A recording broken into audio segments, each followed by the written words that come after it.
আমাদের এই জেনারেশনকে আর কত কি দেখতে হবে, জানতে হবে, তার কোনো ঠিক নেই দেখছি। ভবিষ্যৎ জেনারেশন আমার মনে হয় তাদের জন্য কিছু আর বাকি থাকবে না। তাদের জন্য তো একটু আধটা বাকি থাকা দরকার, যাতে তারাও কিছু জানতে পারে।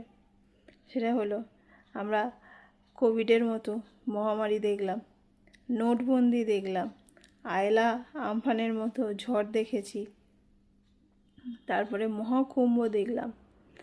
এছাড়া এই বিজেপি আসার জন্য আরও কিছু জিনিস দেখলাম, যেমন এই ককরোচ, যাদেরকে দেখলে মানুষ ভয়ে পালায়, তারাও যে একটা পার্টির সিম্বল হতে পারে, সেটাও দেখলাম।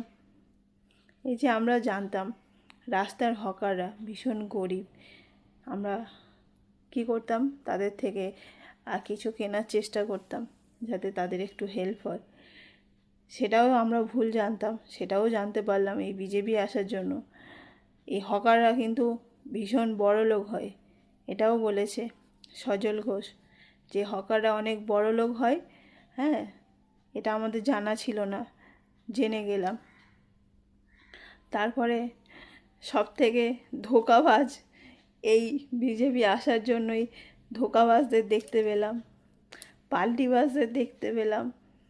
এছাড়া কি জানলাম, ক্যামেরার সামনে টাকা নেওয়া লোককে চোর বলা যাবে না, অথচ যাদেরকে আমরা টাকা নিতে দেখিনি তাদেরকে চোর বলা যায়, এটাও আমরা জানতে পারলাম। এতদিন আমরা জানতাম ওয়াশিং মেশিনে জামা কাপড় ভালো পরিষ্কার করা যায়, কিন্তু এখন জানলাম কি, ওয়াশিং মেশিনের মধ্যে ঢুকলে বিবেকবোধ জাগ্রত হয়। এই জন্য এতগুলো মানুষের একসাথে বিবেকবোধ জাগ্রত হলো। সেটা তো ঠিক আছে, এগুলো সব আমরা দেখতে পেলাম, জানতে পারলাম, এগুলো জানা ছিল না।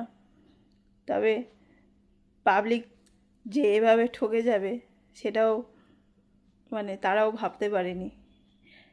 এই যে যারা ছোট ফুলকে ভালোবাসেনি, বড় ফুলকে ভালোবেসে তাদেরকে নিয়ে এসে দেখা গেল কি, এই ছোট ফুল আর বড় ফুল মিশে বাটির মধ্যে মিশে গেল। আর যারা এই বড় ফুলটাকে ভালোবেসেছিল, তারা কি হলো, আঁটির মতো বাটির বাইরে গড়াগড়ি খাচ্ছে। সেটা আমরা দেখতে পাচ্ছি। দুঃখ লাগছে এদেরকে দেখে, যে এরা এত ভালোবেসে চেয়েছিল